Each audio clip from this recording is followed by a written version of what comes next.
Our story begins with meeting the prince of the royal family. This is not the first time Jamie Welton has woken up from a long, boring dream. He is the eldest son of the Welton royal family and its legal heir. But no one knows who he was before he was reborn in this body.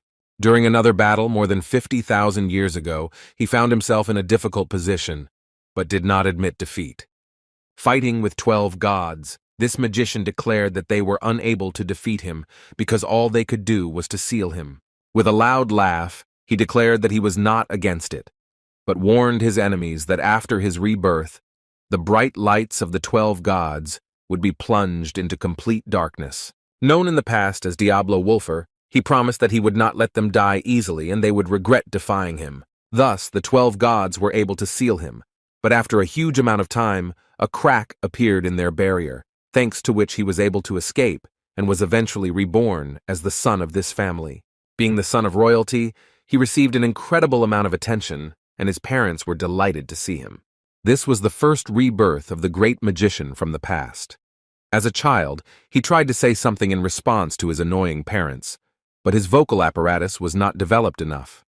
He became an aristocrat, dearly loved by his parents. About 9 years have passed since then, yet he was forced to play his role like a child. For a great magician who had lived for more than 50,000 years, this was very tiring. Taking a break from excess attention, he realized that another boring day awaited him. When he woke up, a nanny came to see him, who also admired the young heir of the family. Jamie behaved with integrity and always treated his elders with respect. Having high manners, when asked what he was doing so early in the morning, the guy politely replied that he was admiring the beautiful morning sky. Not only his parents were annoying, but also his nanny, who complimented him during every meeting. A kind woman offered to help the heir get dressed, because his parents were already waiting for him. As befits the royal family, they spent breakfast, lunch, and dinner together. Approaching the door to the dining room, the nanny politely announced that the young master had arrived for breakfast. Realizing what awaited him, Diablo Wolfer sighed heavily. As soon as he walked inside, an incredible amount of care from the family was directed his way.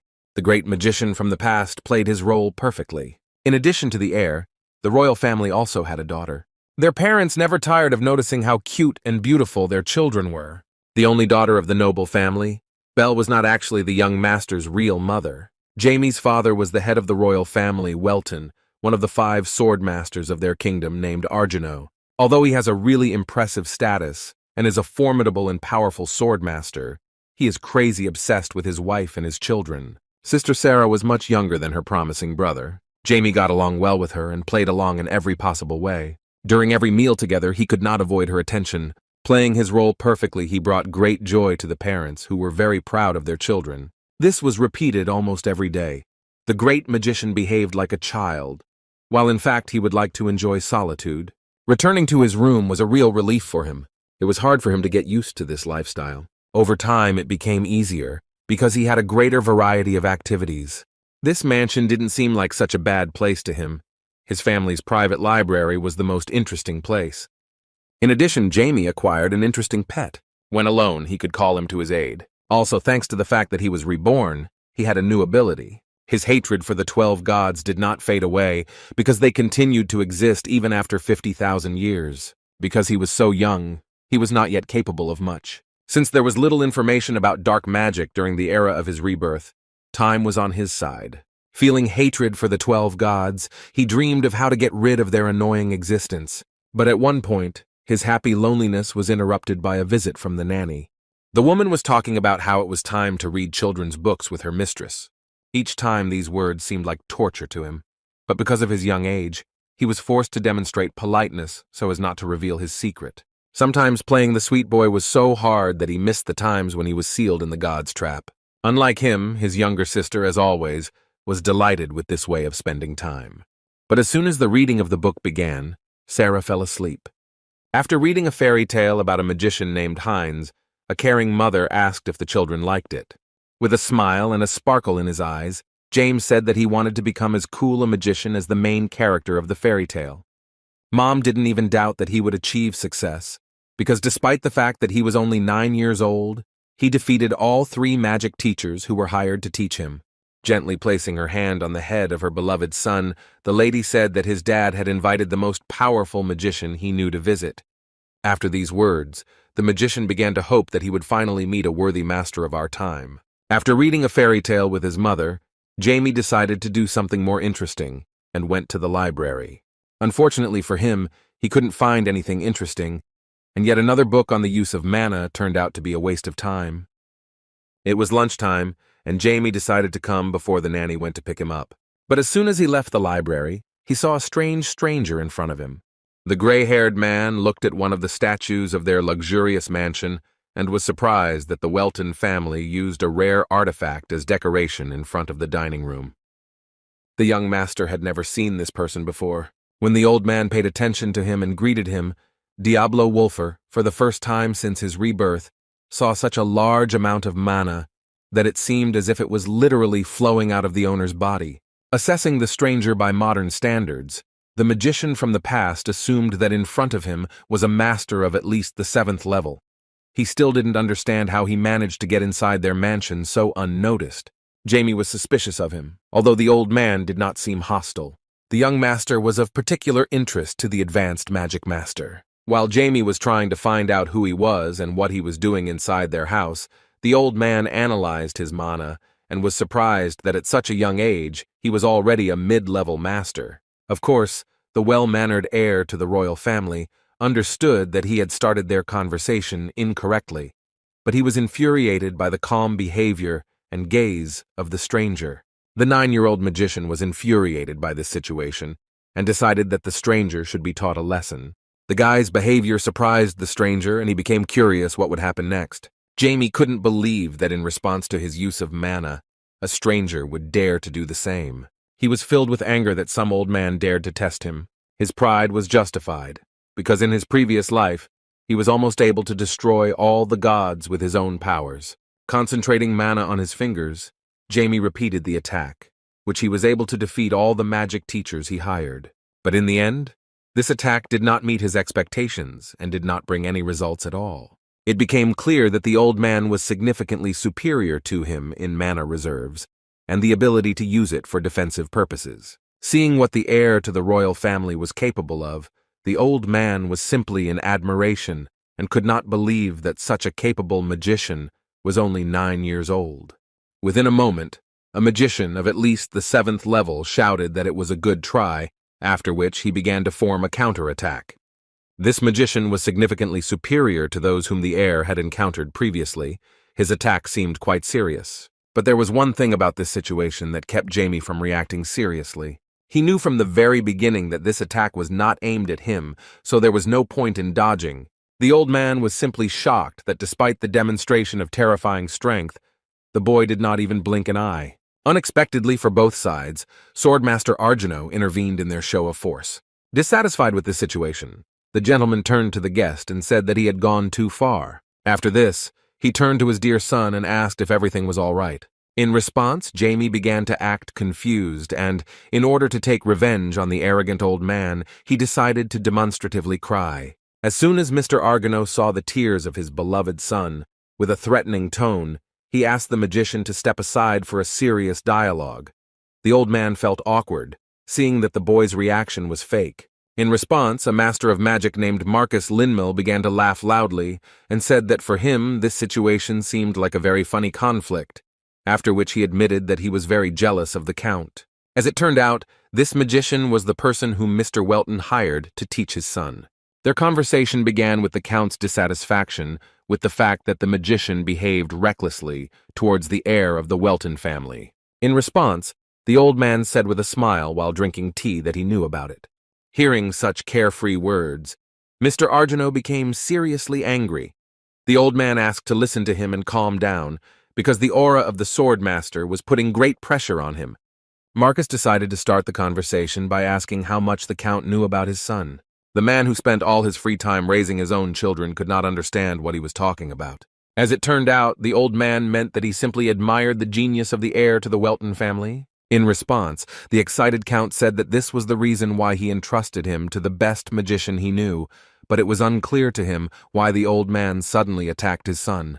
The respected magician said that most likely the local Count really does not know everything about his son. Mr. Welton could not help but listen to his words about his son's magical abilities, because Lin-Mel considers Macruz to be the most powerful 8th grade master among all living magicians. Based on this, the father began to worry that someone like him was unlikely to recognize his son, and that perhaps even Jamie was not as good as he thought. Noticing the gentleman's excitement, the old man warned him that he was absolutely serious. Unexpectedly for the swordmaster, the 8th level magician declared that he could not take his son as his student, since he simply could not cope with him. With a sincere smile, the Grand Master of Magic admitted that Jamie was able to read all his actions. The swordmaster doubted his words, believing that it was impossible, no matter how smart his son was. To clear up his father's misunderstanding, the old man explained that his son immediately realized that his spell was flying by. The great magician admitted that he was surprised that the heir of the Welton family did not even flinch at a time when very strong magic was aimed at him. Then, with a very satisfied look, the old man stated that Jamie was already able to become a third-class magician, thanks to self-study alone. He believed that if they turned a blind eye to his body's limit, then his level would be even higher than level 4. The Grandmaster seriously stated that the heir of the Welton family is not just a genius, but a real monster who does not need any teacher. He believed that the son of a great swordsman only needed support, then he would continue to improve himself. After these words, he declared that the Count had given birth to a legendary 9th grade magician. As expected, the Count was simply shocked by the words of the Grand Master. After that, the magician began to stand up and ask for forgiveness for attacking the heir of the Welton family. He stated with hope that with the advent of such talent, great discoveries await the whole world. After the solemn announcement, the old man began to use teleportation magic and disappeared. Count Argino Welton was left alone. He wasn't prepared to hear something so shocking, so he wanted to think about what to do next. Evening came, the great magician from the past, who was reborn in the body of the heir of the Welton family, once again felt incredible fatigue due to his relationship with such a caring and attentive family. As soon as his mother found out about what happened between her son and the magician, she attacked him with tears and promised that she would deal with the old man who had offended Jamie. The guy believed that despite the difficult day, everything was not so bad, because he was able to see the real spell of this time. It wasn't that bad. The reincarnated Diablo Wolfer believed that the composition, technique, and balance of this spell were top-notch. But he was more impressed not by Mr. Marcus, but by his father, Count Argino Welton. With a smile on his face, Jamie said out loud that such a strong swordmaster was worthy of being his father. Suddenly for the heir, Mr. Marcus appeared on his bed, and with a sincere smile asked what made the young heir feel such joy. An experienced magician from the past was simply shocked by the sudden appearance of a magician in his room. The old man assumed that Jamie didn't notice him because he was too lost in his thoughts. Demonstrating his acting game, the guy got scared and fell to the floor, after which he panicked and asked what the strange old man had forgotten in his room. With a loud laugh, the old man was surprised that such a young genius could be scared so easily. First of all, Jamie asked in confusion how he got into his room. Rising from the bed, Marcus Lin-Mel replied that he used teleportation. From the very beginning, Jamie understood that this was not an ordinary old man, but he could not believe that he could teleport to his room without any problems. Pointing his finger at the young man, the magician noticed that the heir was modest when he was near his father, and then asked why the guy behaved differently when he was in front of strangers. Rising from the floor, the heir answered displeasedly that family and strangers are completely different things. Then the old man approached the heir of the Welton family and suddenly said that he was not strong enough to train such a rare genius. After that, he held out the magical memoirs in his direction. The guy asked why the old man decided to give him this book. In response, the old man shocked him with the words that the magic that Jamie uses has long been outdated. Jamie began to feel awkward about this expression, which seemed humiliating to him. With a smile on his face, the old man thought that his reaction meant that he was touched by the gift. Talking about the book, the old man said that it contained many of his original spells and that the heir Welton would be the first to read it. Hearing his words, the guy immediately began reading, because he was filled with interest in what spells this great magician had created and how much the magic of this time differed from his own. Noticing the guy's interest, the old man decided to distract him from reading before saying goodbye. With a serious look, The great magician stated that he had high hopes for the future of the Welton family's young master. As he left the room via teleportation, he said that he was very interested in what the young genius would be like the next time they met. Saying goodbye to him, Jamie confidently declared that he would become much stronger than the old man thought. Magicians pass all the magic that exists in this world through themselves and then absorb it with their hearts. This is the most effective way to learn to control your mana. But there is one big problem. This is the restriction from the young master's body. Since Marcus Linmel called the heir's magic too old, he wanted to know what spells the great magician uses. The guy, hungry for knowledge, was delighted with what he saw, but after a few minutes he closed the book, believing that it was too complicated. In order to use her knowledge, the magician must try hard to feel every particle of mana so that it can pass through the body and skin.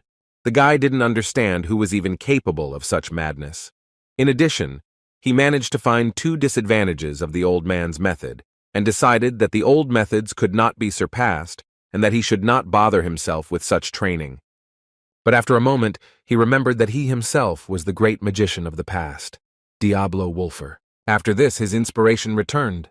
With a smile on his face, he opened the book and said that the old man had opened his eyes.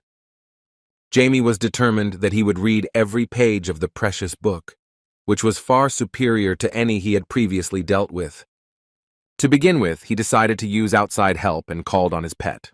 Turning to the black pet, he asked him to spray some mana. Flying up, the little black one fulfilled his master's request.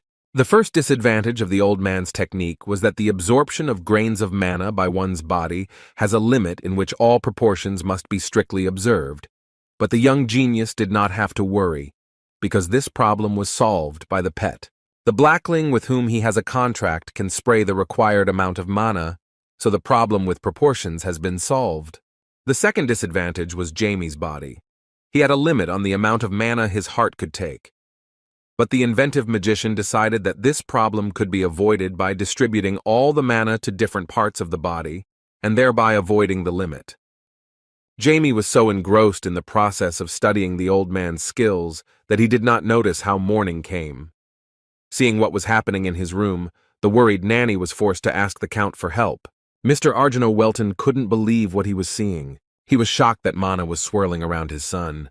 He knew that Marcus had given Jamie something, but he couldn't understand how his son had learned to control mana in just one night. Overflowing with love for his son, he suggested that sweet Jamie had many hidden talents that they did not yet know about. Addressing the nanny, the gentleman asked not to worry and to assign someone to his door, because it was unknown when he would leave his room. In response, the caring nanny said that she would personally look after the young master so that my lord would not worry about his condition. When leaving, Arjano Welton understood that his son would become a magician, not a swordsman. Still, he was genuinely excited about his son's prospects, even though Jamie wouldn't follow in his footsteps. Using his pet as an assistant, the magician continued to master modern methods. After 12 hours of hard training, he returned to reality, because he managed to comprehend such a complex method of mana control. At first it was quite difficult to control the mana because its movements were unpredictable for him, but after several attempts he achieved the result. Despite his success, it seemed to him that at this age his limit was the 4th level of magician power, judging by modern standards. Sighing heavily, he realized that he was close to reaching the 5th level, but the limitations of his body prevented him from reaching a higher level. Alternatively, he could improve his body using one of the methods available to him, but he was not going to risk it, because Jamie's body was too young and weak. The great magician from the past decided to be patient, because he is not limited in the time of development, because the gods will not go anywhere, and he has already gone too far to rush things. After that, with one wave of his finger, he used the invisibility ability on his pet. Since the black boy was upset by the sudden use of force on his body, Jamie explained that he wanted to meet his father, so he wanted to make sure that he did not find out about him. When he walked a little further, he was convinced that the pet's presence was too faint to realize that he was there.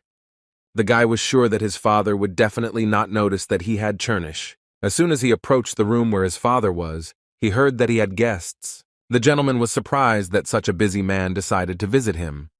The man replied that he just wanted to greet the local count. The stranger said that he knew that there had never been problems with religion in the lands of Haze, so he would like to thank the Count for giving their cult of Genis a chance. In response, the Swordmaster said that he believed that it would be very nice to help his population, so he decided to give their cult a similar chance. The cult member took these words ambiguously and asked what he meant. The Count replied that he always strives only for the best, so he decided to make the cult of Genis the greatest in his lands because now many people support it. The cult representative took these words as a kind of warning that the people of the land of Haze should not be considered great worshippers of the gods. He decided that he had to take the local count more seriously than expected. After this, Arjuna Welton suggested ending their conversation, suggesting that the cult representative was a very busy person. As they said goodbye, they exchanged pleasant compliments and wishes. Still, the cult member understood the situation perfectly. The head of the Welton family was forced to show sympathy, although in fact he was suspicious of the emergence of their cult. Being nearby, Jamie couldn't help but look at who his father was talking to. Looking at the unexpected guest, he only justified his guesses. The crescent moon sign with a yellow orb and the dark aura emanating from the cult member told him that this was Genis. The guy was filled with anger because this god dared to extend his influence to the place where he lives. It remained a mystery to him why his father suddenly decided to make his lands religious, and why, of all the religions, he chose the cult of Genis. The great magician from the past began to get seriously nervous because he couldn't let this happen. Due to certain circumstances limiting his freedom of action, he had few options to solve the problem.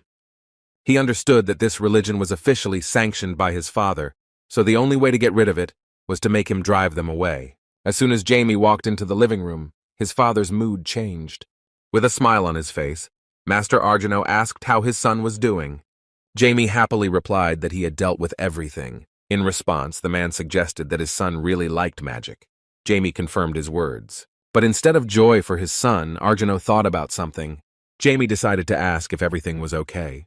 In response, the Count said that he thought that he would grow up like an ordinary child. The fact is that he understood that living the life of a genius is not such a simple thing. When a child shows his talent, everyone begins to applaud him. However, when everyone gets tired of this talent, the same people begin to bully this child, so he was not sure whether his genius was truly a gift of fate, or vice versa. The thought of this made him nervous and move on to a more serious conversation.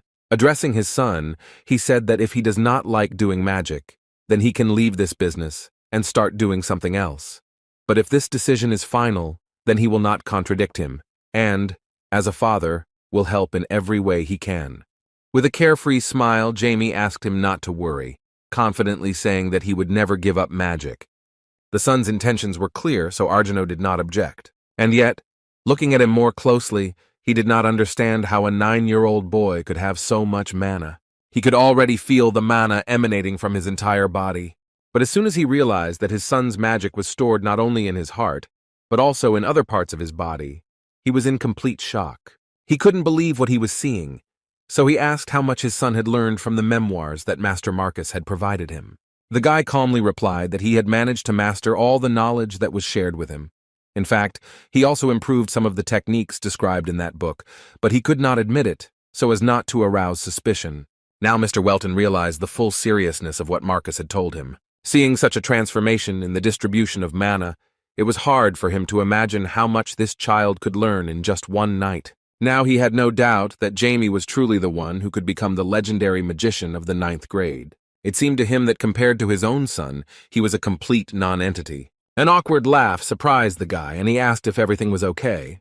The father replied that he laughed only because at that moment he was especially proud of his son. Masterfully playing his role, the great magician laughed in response. Next, Mr. Arjuna Welton carefully stroked his head. At that moment, the great magician felt awkward because given his true age, he could not get used to being treated like a child. After this loving gesture, the father suddenly pointed his finger at his son's hidden pet and asked if he had managed to summon it himself. Hearing this, Jamie got scared and hesitantly asked if his father could really see him. He didn't understand how this was possible, because he made sure that he had cast invisibility on the little black one, and even checked how difficult it was to sense his presence. The father closed his eyes and, imagining the pet, showed its approximate size and suggested that it was something similar to a bat, but with a more rounded body. Jamie really didn't expect his father to be so advanced in sensing mana. He still hoped that he didn't realize what the pet was doing with dark magic. As soon as Mr. Weldon found out that his son had made this bat with his own hands, he attacked him with a big hug and again shouted that he was proud of his success. Jamie was devastated as he left the living room. He is incredibly tired of his parents loving him so much. After another tiring dinner, the guy returned to his room and locked the door. That evening, he decided to take action. Wearing a long cloak with a hood to hide his true identity, the guy summoned his pet, which without further ado took on a winged form. The great magician could not allow the cult to be located on his territory, so he decided to find out their motives on his own.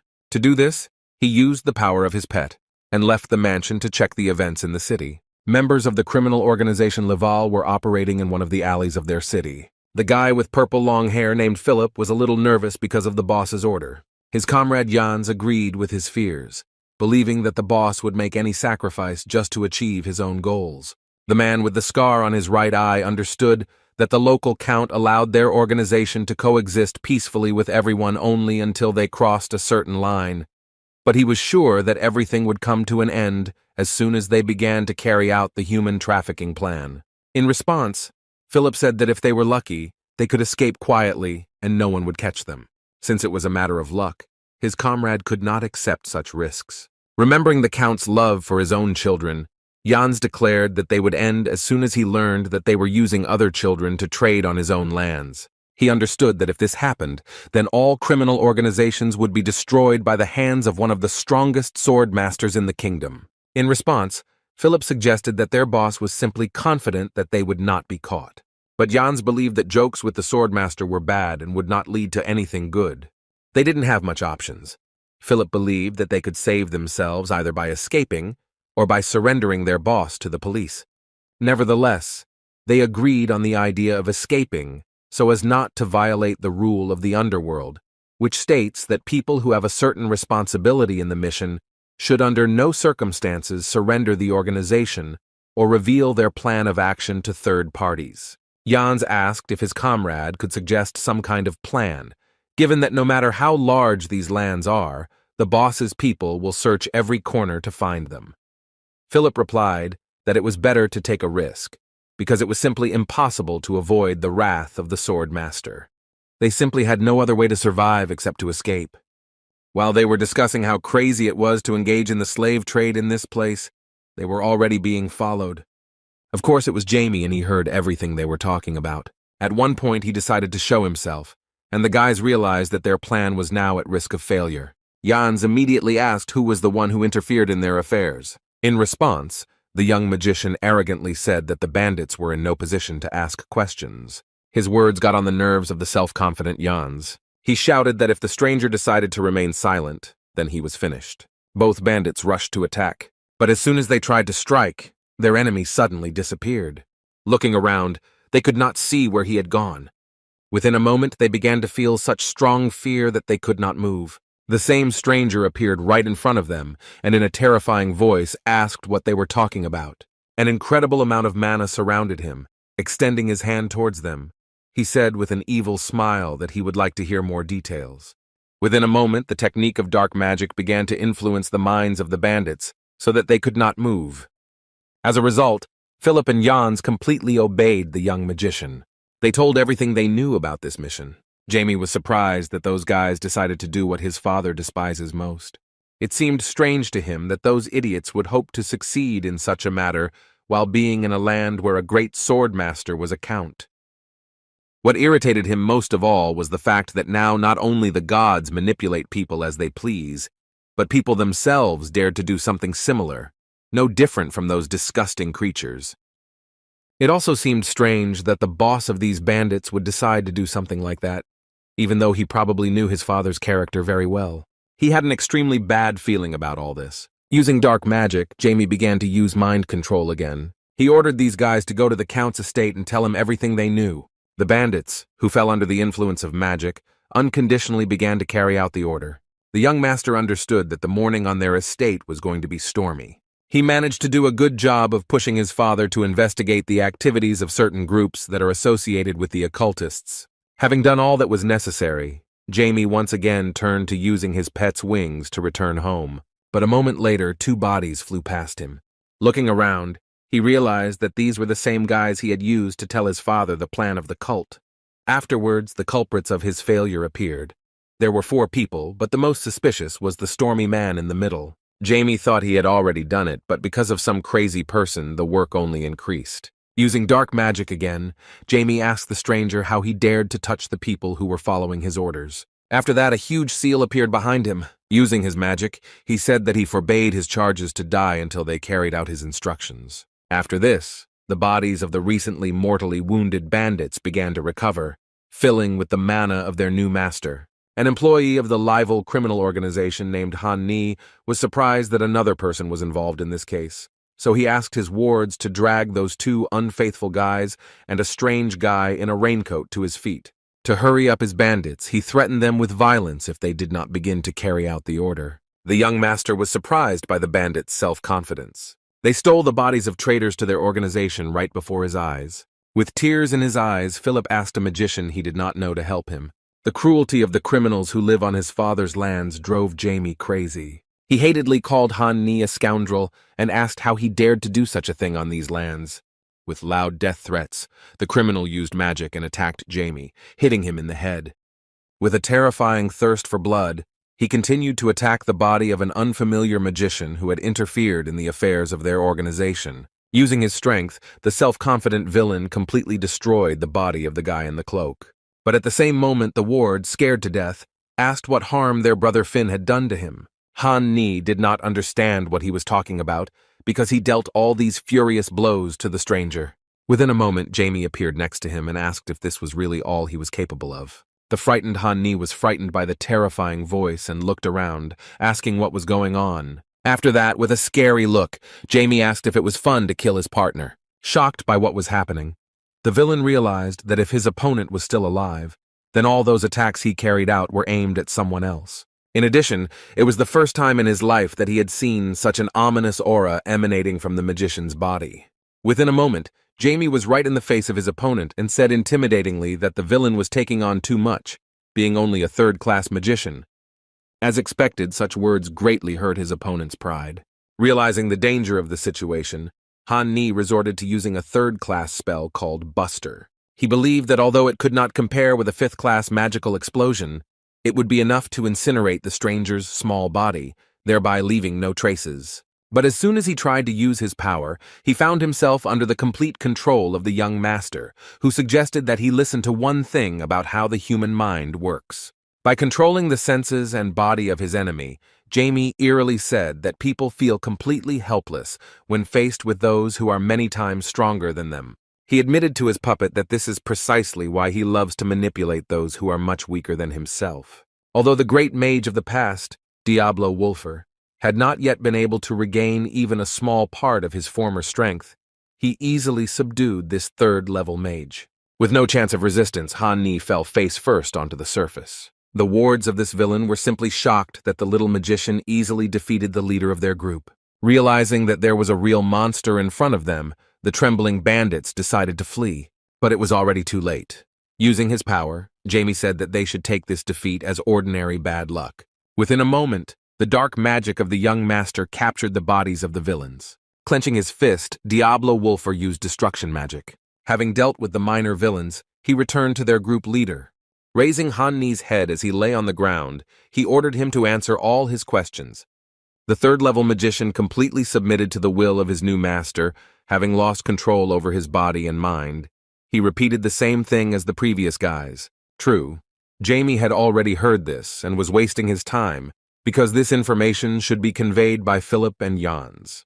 The question that remained was what to do with Han Ni. Although the magician stopped his death, his soul was almost destroyed, so he was unlikely to be able to hold out for much longer. Since he is only a 3rd-class mage, he can be turned into an undead.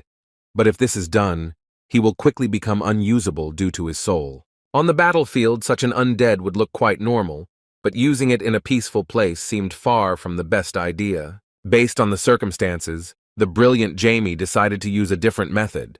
The 3rd-level mage is a vessel of a good amount of mana. The guy took advantage of the situation and absorbed his powers. Due to his human characteristics, the mana was overflowing with impurities, but that was not bad. Diablo Wolfer did not expect that at that age, he would be able to consume such an amount of mana. The second question was how to deal with ridiculous charges. The magician had already given them some of his mana, but he understood that they were unlikely to be able to hold out in this state for long. I had to turn to the abilities of the little black one. Those guys had unfinished business, so Diablo Wolfer gave them a chance to enjoy life a little longer. He turned to necromancy, an ability that allows him to revive the dead, but with some peculiarities. In fact, a person resurrected by this power is a complete contradiction to the laws of nature.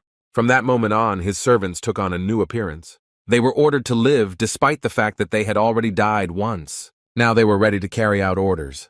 Although Jamie was able to use the ability of necromancy from his previous life, this time there were some strange things. Some black smoke remained around the bodies of his servants, and the guy thought that he might have made some mistake. Blackie began to get nervous and squeak pitifully, fearing that it was he who was to blame. Dissatisfied with his behavior, Jamie asked not to take everything to heart and not to think too much. The guy thought that his pet actually did everything perfectly. Trying to calm himself down, he played with it like a rubber toy, guessing that he himself had done something wrong. Diablo Wolfer was depressed, as he found it hard to admit that he had made a mistake in using magic. Usually he doesn't get attached to his past achievements, but this time it was still a shame that his skills were starting to be lost. Because of this strange and suspicious aura, he understood that their use was impossible and they would attract the attention of the guards, so the only way out of the situation was to simply get rid of the unsuccessful servants. In addition, returning to the cult of Genus will also not be possible, because their magic users will also suspect something. But the little black one did not agree with his reasoning. The dark pet sat on the magician's shoulder and began to behave very strangely. Jamie yelled at him for starting to bite his master's cheeks. It turned out that he just wanted to attract attention to himself before proceeding to resolve the issue. Sitting on Janz's head, he began to absorb the dark aura that surrounded his body. Diablo Wolfer had never seen a pet do something like this before. As it turned out, he had no need to absorb excess mana, because in a past life, the owner's magic was more rational. The small black creature barely absorbed the entire volume of the dark aura of the undead. Now Philip and Jans were ready to carry out orders. But the situation has improved. Blackie was simply filled with mana and felt a certain heaviness. The young master thanked him for his work and praised him for successfully correcting the spell error. Next, it was time to name your first two servants. Jans received the new name Azard, while Philip acquired the name Rise. The young master approached his servants, but their reaction indicated that they did not understand what was happening at all. Jamie decided to give them some time to come to their senses. After a few minutes of silence, the undead began to look at the world around them more adequately. Azard was the first to start the dialogue. He assumed that in front of him was the person who brought him back to life. Jamie powerfully confirmed his suspicions. Azard could reason from his previous experience, so he was shocked that in front of him was such a powerful magician who looked no more than 10 years old. In addition, he noticed his huge and ominous aura. It seemed to him that this was some character from a book he had read when he was little. The young master looked like an ominous creature that should not exist in the world. He felt that this magician could challenge the whole world himself. Of course, Diablo Wolfer couldn't help but notice his fear. He guessed that the servant thought his master looked like a demon lord. His words turned out to be an accurate description of how he was perceived by these guys. Rise gathered all his determination together, because he no longer had anything to lose. He loudly stated that he had no idea who was in front of them, but in his eyes, the young master definitely didn't look human. Jamie was surprised by his reaction. The servant was acting too aggressively, and it seemed that he did not understand that his master was in front of him.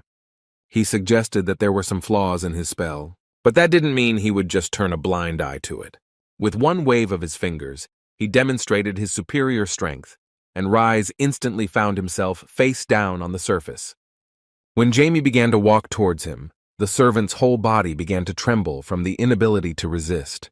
With an intimidating look, the young master said that he would forgive the servant just this once, but threatened that if he raised his voice at him again, he would not get away with it.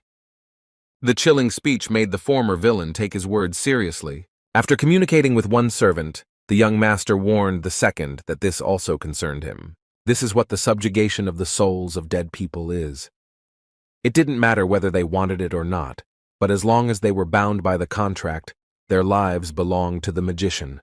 This is the whole essence of the dark magic that Diablo Wolfer used. Before leaving, the guy remembered an important detail. He asked the servants not to think that he was a demon lord. Polite Hazard asked permission to find out who their master was.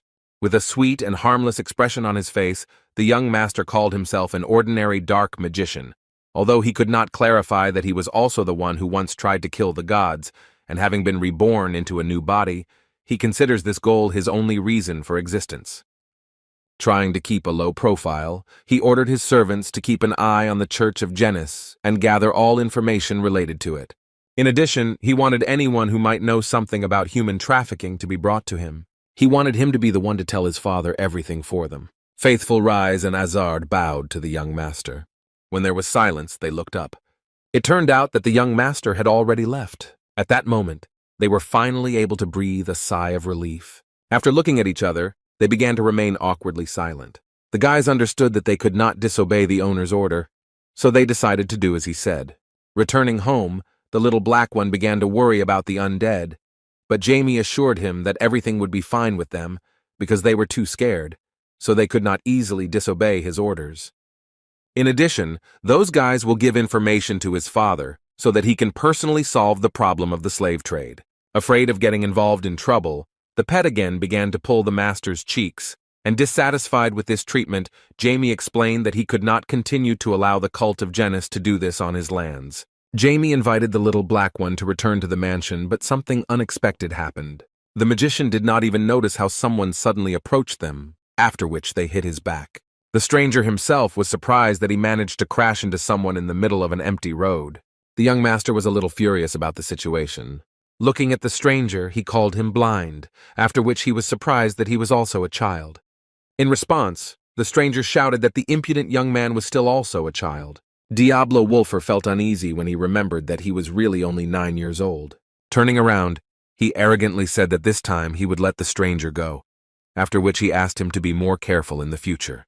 The strange behavior and speech of the same boy tensed the stranger. In response, he furiously whispered under his breath that the impudent guy thought he was an adult, although he didn't even have a single gray hair on his head. As soon as the little black one heard this, he jumped on his master's head and transformed his hairstyle.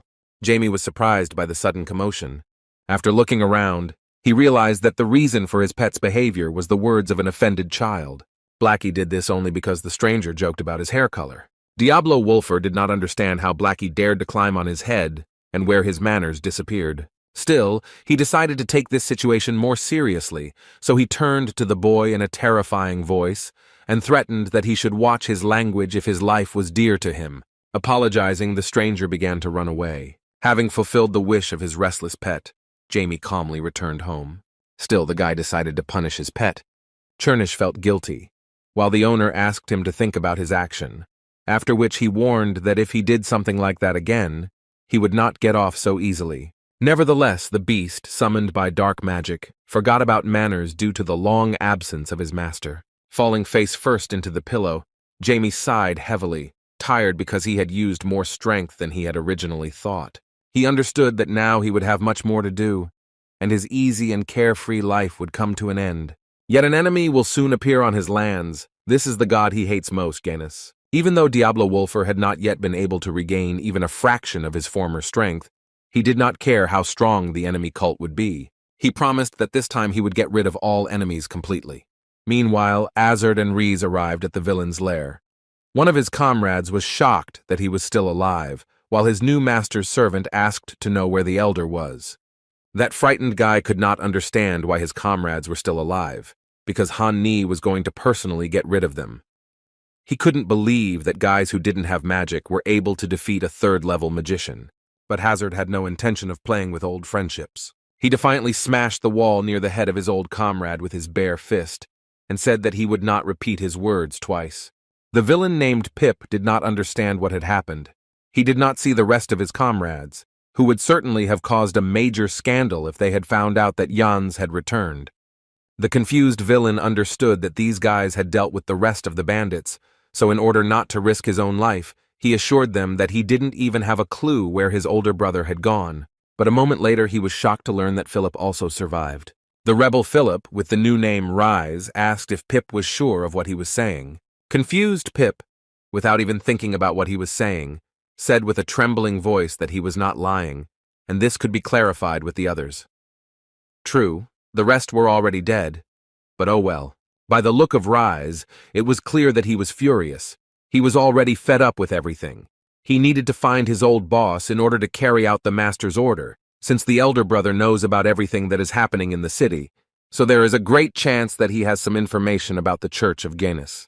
Turning seriously to his old comrade, he asked him his own opinion about where the boss might be. Scared to death, Pip understood that he needed to give them some kind of normal answer, because otherwise they would immediately blow his head off. In a frightened voice, he suggested that since the boss liked girls and liked to drink, then he could explore all the bars that were nearby. Hazard and Rise agreed that this was a pretty good idea, so they decided to go to the nearest bars. Seeing the guys leaving, Pip sighed with relief. But a moment later, Hazard punched him in the face pretty well. He returned because he remembered the gentleman's request to find any witness. It seemed to him that Pip was suitable for this role, but did not know where to hide him, so he suggested that he could simply tie up the poor fellow and throw him in the forest nearby. Rise praised his option, but said it would be easier to lock it in the basement of the house. They spent too much time gathering information, so they decided to hurry up and find the boss. Meanwhile, one of those who were absent during the actions of Hazard and Rise returned to their lair. Looking around, the guy could not understand what had happened. All the guys around were unconscious.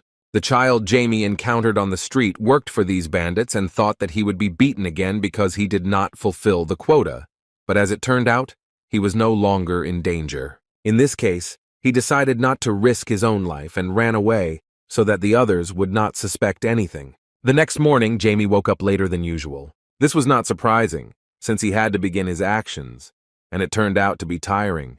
He understood that now he would not be able to avoid meeting his enemies. On the way to the dining room, he apologized to his pet that he was going to call him away so that he would not catch the eye of his father. As soon as he approached the entrance, he asked his parents how they slept. With a smile on his face, Arjuna wished his son good morning. In response, Jamie was surprised that his mother had not yet arrived. As it turned out, she was hiding behind the door and suddenly jumped out at her son. Acting out the role of a cute child, an excited Jamie asked how she was able to hide so unnoticed. Of course, this question was played out. Mom started laughing because her son was scared by her joke, but the guy boldly declared that he instantly came to order when he realized that it was his beloved mom. After that, his mother and sister hugged him, continuing to talk about their love. Then they started breakfast, and this time Sarah sat next to her parents, and not her brother. Mom continued to hug her and play even at the table, showing a huge amount of love for the child. Watching this, Diablo Wolfer thought that he himself wouldn't mind touching his little sister's cheeks, because children's cheeks are always soft. But as soon as he realized what he was thinking about, he nervously hit his head on the table, realizing that a great magician who was going to destroy the gods should not get used to such a quiet life. After finishing breakfast, the parents began to discuss their plans. Noticing this, Jamie wondered what would happen the next day. The father was surprised that the children did not know yet. The mother made the excuse that because her son made her worry, she completely forgot about it. Most likely, she was referring to Jamie's technique, which he used to accumulate mana. Knowing her character, he understood that she was very worried about him. Like a polite and well-mannered son, Jamie apologized with guilt for such behavior. Mom carefully replied that she understood that nothing would happen to him, but after a moment, she began to show her excitement and stated that if her son continued to exhaust himself like this, then she might faint somewhere in the corridor because she would become too sad. After another apology, Jamie decided to return to the previous issue, and as it turned out, the Welton family were going to go to the ball together. It will be a huge ball, organized by Earl Simon and Earl Welton, and almost all the nobles living in the north of the Seldom Empire will be present. Mommy was happy that the children would attend such a noble event for the first time, while Diablo Wolfer understood that his precious free time would soon end. The evening of another boring day has arrived. After dinner, the young master again used his pet's wings to visit his servants. Previously, he indicated to them the meeting place, so he went to one of the buildings in the city. As soon as the master entered, his servant stood up from the table. Removing the hood, Jamie asked if they had done what he asked. Feeling guilty, an emotional Rise apologized for the fact that they were never able to find out anything about the genus cult, since it was created not so long ago. Hearing his answer, Diablo Wolfer realized that even the members of Lival were unable to obtain any information in just one day. After that, he inquired about the progress regarding the second assignment. Everything was fine with the second assignment, and the guys introduced their friend named Pip to the master. As soon as that guy saw the color of the young man's hair, he immediately realized that the Welton family itself was taking care of their affairs. Rise introduced Pip as one of the members of Laval's cult, who in fact knew that Han Ni was going to kill them. They thought that this only proved that this guy was not an ordinary pawn. Since Pip didn't say anything, Jamie decided to conduct the interrogation using his own methods. To begin with, he asked to untie the prisoner's mouth. As soon as they did this, Pip took a deep breath of air. After that, he began screaming to beg the gentleman to spare his life, saying that he knew nothing, but would get any information if he was released. Looking up, he couldn't understand why he was trembling so much at the sight of some child. As it turned out, he felt an endless amount of its terrifying power. In response, Jamie said that he had no reason to kill him, and that he just wanted the prisoner to carry out his orders. Lowering his head, Pip tearfully shouted that he would do whatever he was ordered to do, even find the boss in order for his life to be spared. After young Mr. Welton called the poor guy too loud, he was speechless. Then Diablo Wolfer put his hand on the villain's head, and using his dark magic, gave him the order to go to the Count's estate and tell him about everything that their organization was doing. When the guy got to his feet, it became clear that he no longer controlled his consciousness. He silently left Reese's house and walked towards the Welton family's mansion. Addressing the servants, Jamie asked them not to worry about the prisoner, saying that the Lival organization was unlikely to catch him. At least he was sure that his father would be the first to deal with him. Then he ordered the guys to leave the city and hide somewhere. Noticing such a reaction, the little black one whispered something in his owner's ear. Jamie agreed with his remark and asked the guys in surprise why they were not interested in the reasons for such an order. Bowing low, the servants replied that the master's orders are the law and they cannot disobey them. After this, Rise admitted that he most likely understood their master's motives. Most likely, they guessed what situation they were in, because after hearing information about the plans of the criminals, Mr. Welton would probably destroy the Lival organization and would like him not to find out about the existence of Rise and Hazard. As Jamie left the building, he warned the servants that he would be gone for several days, so the boys should be quiet until he returned. Doubts continued to worry the guys, and Rise ran out into the street. He shouted after his master. Jamie turned around and asked the servant in surprise what had happened. As it turned out, Philip's personality wanted to know who they ended up becoming. He knew that they were dead, and also that there was no way to fix it. Besides, he didn't even want to go back to his previous life. He was sincerely glad that he had become stronger. But he could not have peace until he knew what kind of creature he had become. Rise surprised the young master with his curiosity. He assumed that he was now a top-ranking undead. In response, Jamie began to laugh and Rise felt awkward, which is why he apologized for his stupid question. But the young master clarified that he was laughing because people usually ask whether they have become undead or not, while Rise surprised him with his easy perception of reality. These guys seemed like an unusual find to him. Diablo Wolfer had never met such servants. Usually everyone refused to accept that they had become monsters and had lost their humanity. But Rise and Hazard looked like they could be really valuable players. Nevertheless, the young master explained to the guys that now they are the most ordinary zombies, because he saved their appearances before they died. After they became zombies, their strength also increased, so now they are much more powerful than ordinary people. Still, this news upset Rise a little, and he hoped that at least after death he would gain special power. To support them, the young master said with a smile on his face that everything depended only on them, and perhaps they would someday become top-level zombies. Of course, such a speech greatly inspired the guys. Then the gentleman and his roomers politely said goodbye. Returning home after a long walk, Jamie asked his pet not to consider his servants pathetic. He thought they were quite interesting and very reminiscent of a certain person from his past life.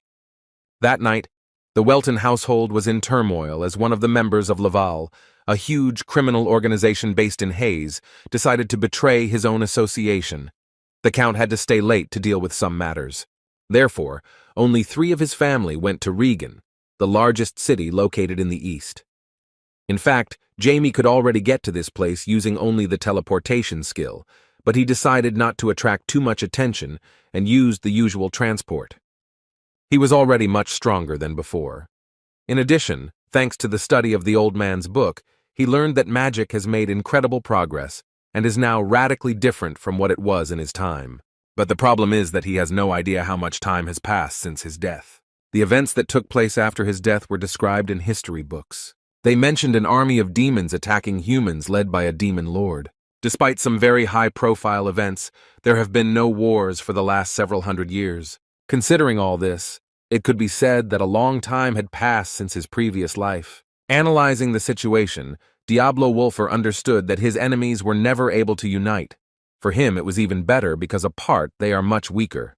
But for the immediate future, their family's ball was the priority. As soon as they entered the city, Jamie could not hide his surprise at its beauty.